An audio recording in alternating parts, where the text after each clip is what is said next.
Bonjour chers agriculteurs, bonjour chers éleveurs, moi c'est DGA coach en agriculture. D'accord? Chers amis, aujourd'hui nous allons parler des cages. Comment faire la différence entre la cage des mâles repros, la cage des femelles reproductrices et la cage d'engraissement ou bien la cage de sévrage. D'accord? Voilà, parce que avec tous les fabricants que nous avons dans nos différents quartiers, il arrive que les gars font des mesures standards. Donc, comme ils diront par exemple, non, pour une cage mère, on va voir les dimensions qui sont un peu plus grandes ou bien. Non, non, pas sur ce point-là. D'accord? La différence, pour faire la différence, ce sont les éléments, les accessoires qui accompagnent, comment on appelle, cette cage qui va vous donner la différence entre une cage mère et une cage mâle et une cage d'engraissement ou une cage de sévrage. D'accord? Donc, la première des choses, quand vous allez acheter des cages, parce que certains vont acheter des cages et ils achètent des cages, on leur dit ça c'est une cage mère, ça c'est une cage chose, mais sur quelle base, quels sont les éléments qui nous disent que c'est vraiment une cage mère? Bien, parce que toutes les cages sont dotées d'un abreuvoir, un mangeoire, et puis bon, voilà.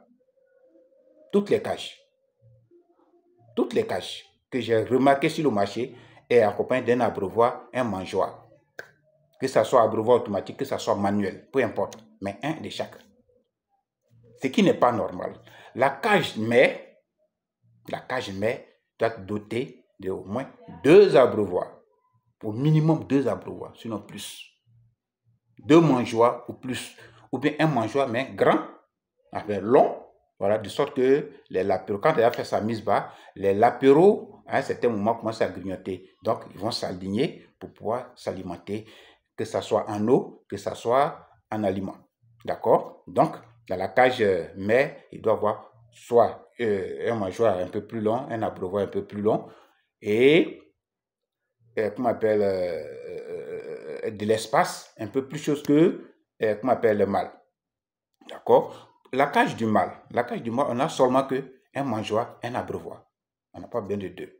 La cage d'engraissement, on a besoin de soit un long mangeoire qui peut occuper peut-être au moins 3, 4, 5 sujets, d'accord? En plus de la mère, bien sûr, d'accord? Et un abreuvoir long ou bien beaucoup d'abreuvoirs. Si ce sont des petits abreuvoirs, il faut beaucoup passer à l'abreuvoir automatique ou, comment on appelle, l'abreuvoir est petit, d'accord? Donc, ce genre d'abreuvoir, il faut beaucoup. Il faut au moins 3, 4 abreuvoirs. Là, comme ça, les lapins, quand on met la nourriture, ils ne se mettent pas à rang. Ils ne se mettent pas à rang pour s'alimenter en eau, que ce soit en eau ou bien en aliment. Voilà, ils viennent tous manger. Mais si c'est seulement un abreuvoir ou bien un mangeoire, mais à quel moment les autres vont finir de manger et puis les autres vont manger? Donc, ça c'est une histoire de jungle. C'est le plus fort qui mange. Ce qui n'est pas bien en élevage de lapins. D'accord? Voilà.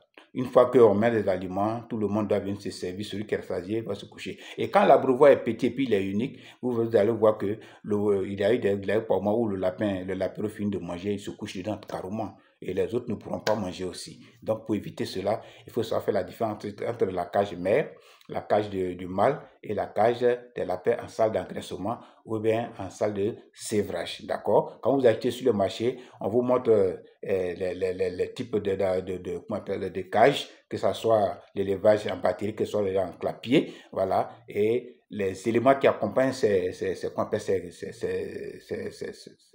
clapiers ou bien ces cages ne sont pas complets. Par exemple, chez la mère, comme je viens de dire, il doit avoir 2 ou 3 abreuvoirs comme je viens de le signifier. C'est ce qui fait la différence, d'accord? Qui doit faire la différence. Donc, vous saurez que ça, c'est vraiment des cages mères, ça sont des cages des mâles, et ça, ce sont des cages des lapins en salle d'engraissement ou bien des lapins qui sont sévrés.